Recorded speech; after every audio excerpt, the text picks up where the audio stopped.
Sevgili dostlarım, hepinize merhaba. Ben Başkan 35. Öncelikle hepiniz kanalıma hoş geldiniz. Evet sevgili dostlarım, yapmış olduğumuz dünkü canlı yayınlarımızda en fazla sorduğunuz soru dolar düşer mi şeklindeki soruydu. Bu soruya şimdi bu videomuz içerisinde sizlerle birlikte sadece doları konuşalım. Bazı arkadaşlar çünkü canlı yayınların uzun olduğu ve takipte zorlandıkları şeklinde de yorumlar yapmışlar. Hem de onlar için kısa bir video olsun. Kritik, önemli seviyeler dolarda nereler, nerede, pazartesi günü dolarda çok sert düşüşler olabilir mi? Bunlara dikkat çekeceğimiz bir video olsun.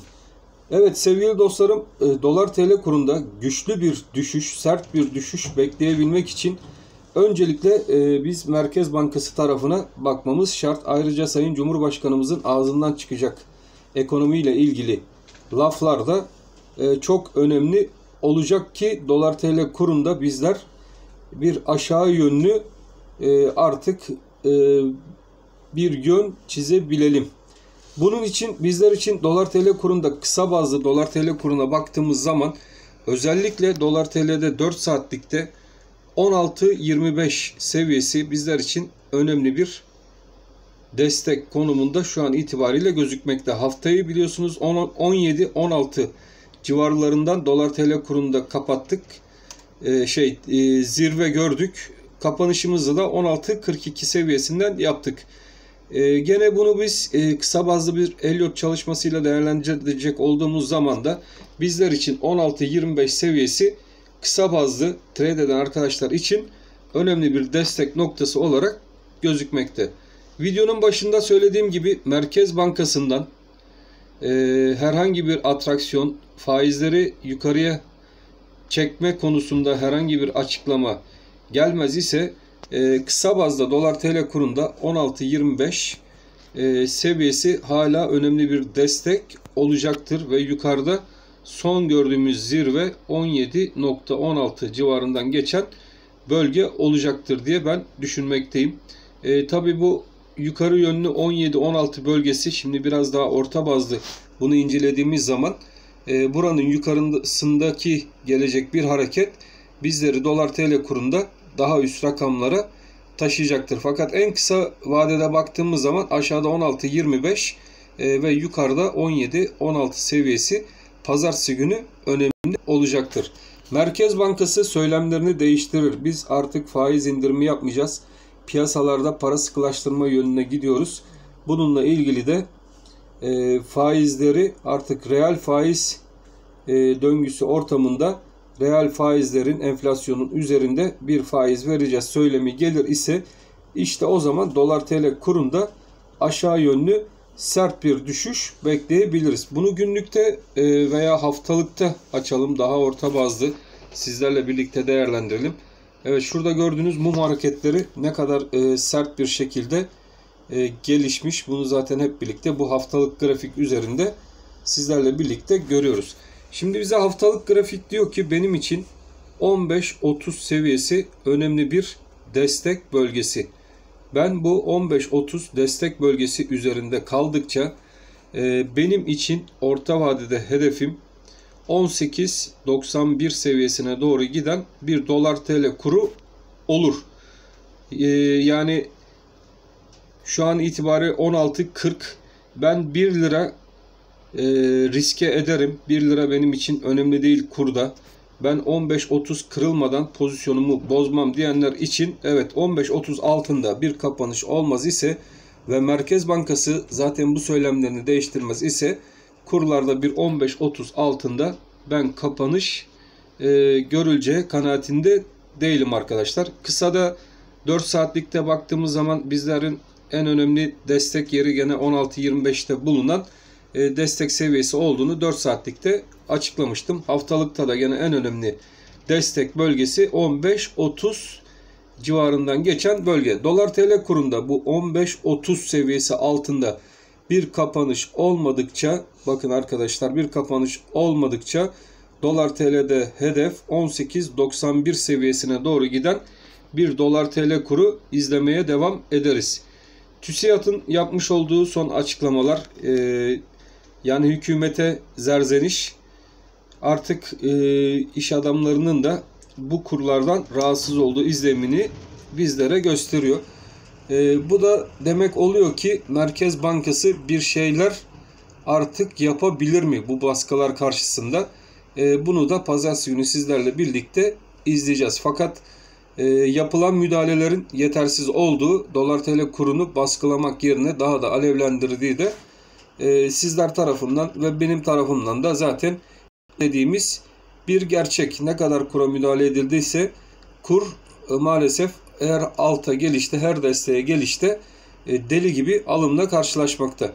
Yani demek oluyor ki kura böyle bir müdahale, parayla yapılacak müdahale olumsuz.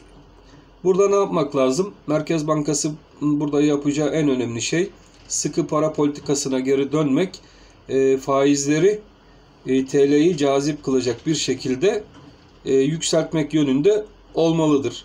Eğer böyle bir olay gerçekleşir ise gene de dolarda 16.25 aşağıya doğru kırılıp onun altında 14.79 ve 15.30 seviyesine doğru aşağı yönlü bir hareket başlatabilir. Tabi böyle bir söylemler geldiği durumda. Böyle söylemlerin olmaması Merkez Bankası'nın biz faizleri hala da aşağıya çekeceğiz yönündeki söylemleri ve politikası devam ettiği müddetçe maalesef ki dolar TL kuru 18.91'i de yukarıya yönlü kırar ve yukarıdaki ana hedef bölgesi olan 21.14 seviyesine doğru yukarı yönlü hareketlerine devam eder arkadaşlar. Bu da aklımızın bir kenarında olsun. Bizler uzun bant olarak dolar TL kurunu değerlendirecek olur isek yukarıda 21.14 yani bu da 15.30 aşağıdaki önemli ve kuvvetli bir destek bölgemiz. Aşağı yönlü kırılmadıkça benim için 1 lira risk önemli değil. Ben zaten altlardan aldım. Bu riski göze alıyorum. Ben yukarıda ilk etapta 18.91 bu da bir kuvvetli direnç bölgesidir. Ve onun geçilmesiyle birlikte ben 15.30 altına inilmedikçe yukarıdaki 21.14 hedefini bekleyeceğim diyen arkadaşlar için bu 15.30 önemli bir destektir. Kırılmaması durumunda dediğim gibi arkadaşlar yön hala yukarı, kırılırsa işte o zaman bunun altındaki önemli destek bölgesine doğru da dolar TL kurunda aşağı yönlü hareketler yaşanır. Bunun altında kırılması durumunda 15.30'un yani aşağı yönlü kırılması durumunda pozisyonları bence de artık azaltmakta fayda var diye düşünmekteyim. Tabii böyle bir senaryonun doların sert geri çekilmesi yani Merkez Bankası'nın para sıkılaştırma politikasına geri dönmesi ve yapacağı birkaç reform ile geri gelmesi durumunda böyle bir sert düşüş tarafına geçmesi halinde 15.30 sıkı bir şekilde takip edilmeli. Böyle bir politikaya geçilmediği durumunda kısada 16.25 seviyesi hala bizler için önemli bir seviye olacak. Yani buradan tekrardan 16.25 civarlarından alımlar dolar TL kuruna pazartesinden itibaren gelip doları tekrar yukarı yönlü taşıyacaktır diye ben düşünmekteyim arkadaşlar. Ola ki 15.30 altında kapanışlar gelmeye başlar ise de o zaman dolar TL kurunda fikrimizi değiştiririz. Ve bu sefer aşağı yönlü fiyatlamaları sizlerle birlikte burada hesaplamaya çalışırız. Öte yandan Fed'in yapmış olduğu açıklamalar çok önemliydi. Fed artık enflasyonu kabul etti. Bu enflasyon gerçeğiyle birlikte artık bizler de yaşamalıyız şeklinde bir açıklama yaptı ve metnine de yazılı metnin içerisine bunu da yerleştirdi.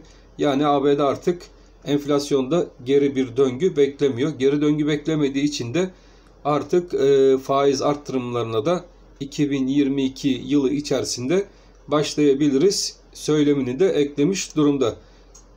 Böyle bir durum gene de bizim bu politikamızı başlatmamızda ve inat etmemiz durumunda, faiz indirimlerine inat etmemiz durumunda dolar TL kurunu maalesef ki bu sefer 21.14'ü de yukarı kırıp 30 TL'ler civarına doğru giden bir dolar TL kurunu da karşımıza çıkartabilir arkadaşlar. Yani bizler bir an önce bu ekonomik söylemlerden vazgeçmeli. Oldukça yoksullaşan bir halk durumundan kendimizi çıkartıp dış yatırımcılara karşı da maalesef ki bu söylemlerimizi değiştirmeliyiz. Ülke ekonomisi ve politikasından daha önemli bir şey yoktur. Ülke içerisinde yaşayan insanlardan daha önemli bir şey yoktur. İnsanlar hata yapabilir. Önemli olan bu hatalardan dönmesini bilmektir şeklinde de bu yorumumuzu devam ettirebiliriz. Ben şimdi Forex'te, Viop'ta işlem yapan arkadaşlar için dolar TL kurunda gene burayı destek ve direnç noktalarını belirteyim. 21.14 hedefli bir dolar TL kuru, aşağıda 15.30 önemli destek. Yani bizler 21.14, 19.70 şu şekilde takip edecek olursak 18.53, 17.47, 16.77 ve 15.30. Bu seviyeler bizler için önemli. Bu 15.30 üzerinde kalındıkça oklar maalesef ki yukarıyı göstermeye devam edecektir. Forex'te destek direnç ağırlıklı işlem yapanlar arkadaşlar da ve Viop'ta işlem yapan arkadaşlar da bu verdiğim destek ve dirençler üzerinde dolar kurunu takipte kalabilirler. Evet sevgili dostlarım, bu videoda kısa bir şekilde dolar TL kurunu anlattık. Dolar TL kurunda çok sert düşüşlerin nasıl gelebileceği ile ilgili bilgiler paylaşmaya çalıştık. Merkez Bankası ve Sayın Cumhurbaşkanı'nın söylemlerini değiştirmesi durumunda, Fed'in de faiz arttırımlarını ertelemesi durumunda dolarda çok sert düşüşler bu şekilde ancak dolarda sert bir düşüşler görebiliriz. Onun haricinde maalesef ki yön hala yukarı yönlü, dolar kurunda devam edecektir. Evet sevgili dostlarım, bu kısa videomuzda sizlere dolar TL'yi anlattık. Ben hepinizi çok seviyorum. Kanalıma abone olmamış arkadaşları da kanalımıza abone olmaya davet ediyorum. Yapacağınız beğeniler ve yorumlar kanalımızın daha fazla kişiye ulaşmasına sebep olacağından dolayı şimdiden de hepinize çok çok teşekkür ediyorum. Hoşça kalın arkadaşlar.